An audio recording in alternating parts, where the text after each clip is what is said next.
Hola, bienvenidos y bienvenidas todas a un capítulo más de Sanas y Poderosas. Yo soy la doctora María Fernanda Sarabia Takashima, ginecóloga, y el día de hoy vamos a platicar de un tema que es bastante frecuente que nos encontremos como ginecólogos en la consulta y que a veces no les queda muy claro a nuestras pacientes. ¿Esto cómo lo veo? Pues en mi consulta de todos los días y también algunos videos que he subido a las redes sociales y que las pacientes no tienen muy en claro esto que les voy a comentar. El tema de hoy se va a tratar sobre retraso menstrual. ¿Qué pasa si tengo un retraso menstrual, pero mi prueba de embarazo está negativa? Es decir, no estoy embarazada, pero tengo un retraso en mi menstruación.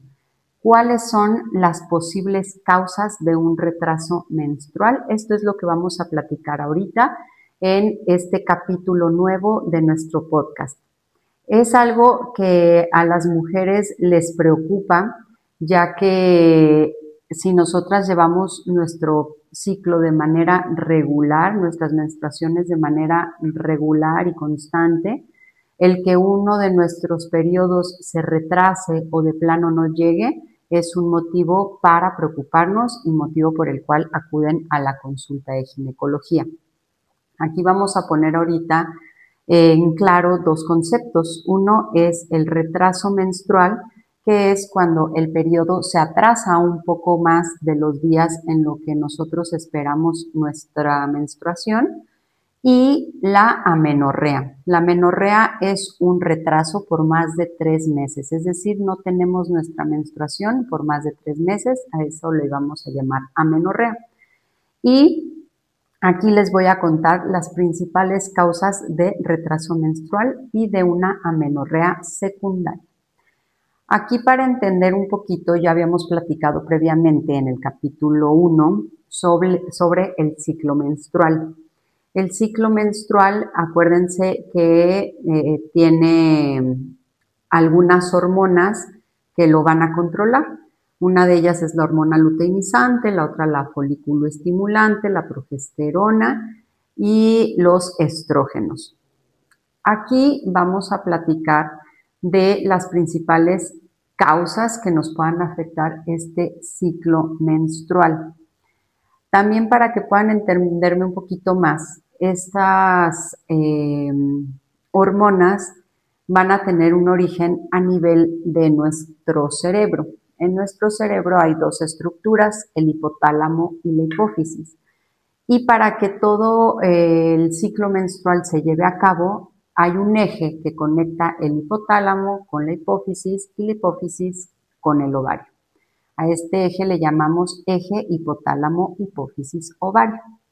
El hipotálamo, en esta estructura, se va a secretar una hormona que se llama hormona liberadora de gonadotropinas.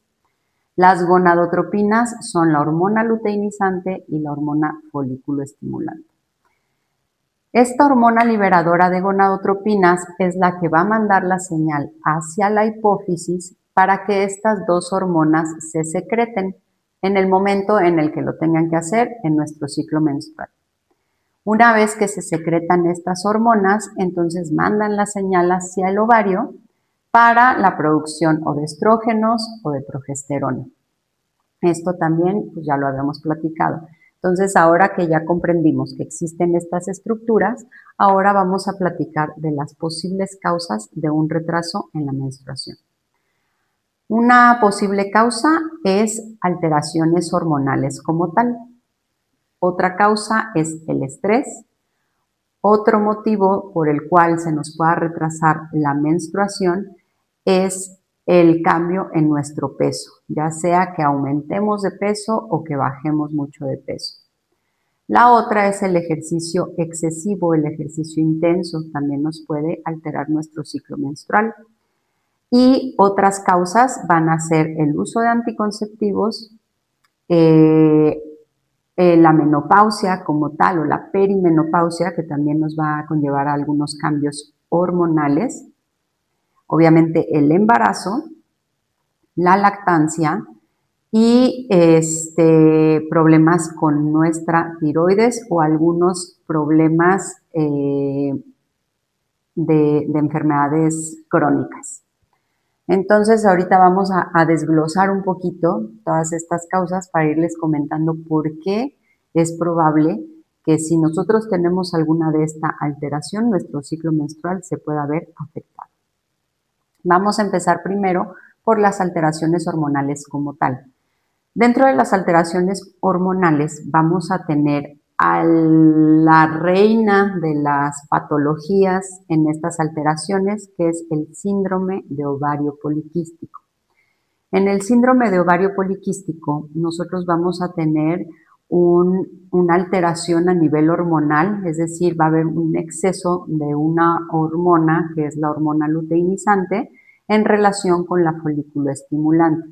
Este desequilibrio entre estas dos hormonas nos va a condicionar que ese eje que les comenté, el hipotálamo, hipófisis y el ovario, no esté funcionando de manera adecuada, ya que está malinterpretando las señales que se están mandando debido al aumento en la hormona luteinizante, lo cual nos puede conllevar a periodos anovulatorios, es decir, periodos en los que no vamos a ovular o no lo vamos a hacer de manera correcta. ¿Y esto en qué se va a traducir? En que podamos tener ciclos irregulares, es decir, retrasos con nuestra menstruación, o incluso que podamos llegar a tener una amenorrea, es decir, que no haya menstruación por más de 3 meses. Lo primero que hay que descartar cuando nosotros tenemos un ciclo menstrual irregular, obviamente es un embarazo, sobre todo si somos sexualmente activas y no utilizamos algún método de planificación familiar confiable, o aunque utilicemos algún método de planificación, si este no se asocia con irregularidades en el ciclo, entonces habría que sospechar de un embarazo. Si nosotros nos hacemos una prueba de embarazo y esta sale negativa, entonces aquí es cuando podemos buscar estas otras posibles causas que les estoy comentando. Le digo, la principal va a ser el síndrome de ovario poliquístico. Dentro de las alteraciones hormonales, esta es la principal. Existe otra alteración hormonal que es la hiperprolactinemia, es decir, un aumento en la hormona prolactina. La prolactina es una hormona que se encarga en el desarrollo de nuestras mamas y en la producción de leche durante el embarazo y la lactancia.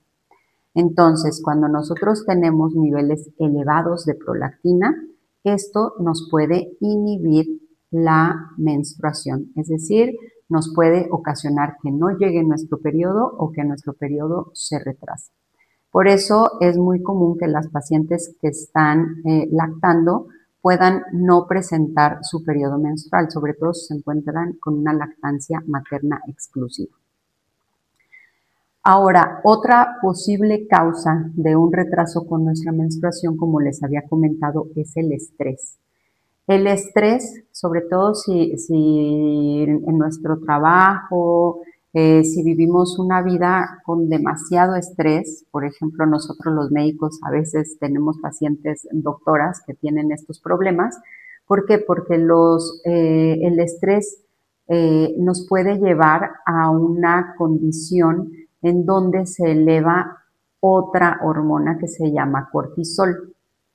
El exceso de cortisol nos puede alterar también este eje que ya les había platicado, el eje hipotálamo, hipófisis, ovario. Entonces, como va a estar alterado este eje, pues también se van a estar recibiendo señales equivocadas, lo cual nos puede inhibir la ovulación y no presentarse o retrasarse nuestra menstruación. Esto también lo podemos ver, por ejemplo, en las pacientes que tienen mucho estrés. No solo podemos ver los niveles elevados de cortisol, sino que también podemos empezar a ver niveles elevados de prolactina. También la prolactina, si estamos bajo mucho estrés, puede elevarse, a lo mejor no en niveles excesivos, pero sí tiende a elevarse un poco, y esta elevación de la prolactina a veces también nos puede inhibir las ovulaciones. También nosotros podemos ver este cambio, sobre todo, les digo, cuando hay estrés en nuestra menstruación, es decir, puede ser una menstruación muy cortita o tuve un sangrado muy escaso, No tanto que tengamos el retraso, sino que podamos ver alguna otra alteración con nuestra menstruación. Entonces, también es otra cosa que vamos a descartar cuando nuestra paciente nos visite por un retraso en su menstruación. Otra posible causa del retraso menstrual son cambios con nuestro peso corporal, es decir, que aumentemos de peso o que bajemos de peso. Las pacientes con sobrepeso u obesidad van a tener algunos cambios hormonales debido a que el tejido adiposo secreta una sustancia que se llama aromatasa. La aromatasa nos va a ayudar a convertir los andrógenos como la testosterona y la androstenediona, que son algunos andrógenos que llegamos a tener nosotras las mujeres, y nos ayuda a convertirlos en estrógenos. Entonces, estas pacientes tienden, cuando hay un aumento en el tejido adiposo, va a haber un aumento en la producción de estrógenos, es decir, van a ser pacientes que van a estar sometidas a un hiperestrogenismo. Acuérdense que ni todo el exceso ni toda la eficiencia es buena, entonces por eso debemos de mantener niveles estables de nuestras hormonas. Si nosotros tenemos un exceso de estrógenos, entonces este exceso de estrógenos igual va a estar mandando señales equivocadas a todo el eje que ya les había platicado del hipotálamo, la hipófisis y el ovario, y entonces nos puede inhibir las ovulaciones y por eso se nos puede retrasar nuestra menstruación. Aquí también es muy relevante esto del hiperestrogenismo porque también se ha asociado con mayor riesgo de cáncer de mama y mayor riesgo de cáncer de ovario. ¿Por qué? Porque estamos sometiendo a nuestros ovarios a una cantidad excesiva de estrógenos o una cantidad mayor a la esperada. Y la disminución o el bajo peso también en nuestras pacientes nos condiciona a que haya alteraciones con la menstruación, igualmente porque empieza a haber alteraciones con estas hormonas, en este caso por lo contrario, ¿no? No va a haber tejido adiposo, entonces va a haber menos estrógenos y esto también va a condicionar que no se lleve a cabo un ciclo menstrual de manera regular. El ejercicio excesivo es otra posible causa de un retraso menstrual, sobre todo en pacientes que tenemos que hacen deportes o que llevan disciplinas de alto rendimiento, por ejemplo, maratonistas, las que hacen triatlones, pacientes que entrenan más de 3-4 horas al día. Estas pacientes, ¿por qué? Porque también van a tener una disminución en su tejido adiposo, lo cual va a condicionar que tengan un poco menos de estrógenos y como en el bajo peso, también esto nos puede ocasionar una alteración en el eje hipotálamo, hipófisis, ovario y entonces desequilibrar nuestro ciclo menstrual. En estas pacientes también el ejercicio intenso también se puede ver reflejado como estrés en nuestro cuerpo y como ya les había comentado, el estrés puede elevar las cantidades de cortisol y de prolactina, lo cual también puede alterar a nuestras hormonas y presentarse un retraso en nuestra menstruación.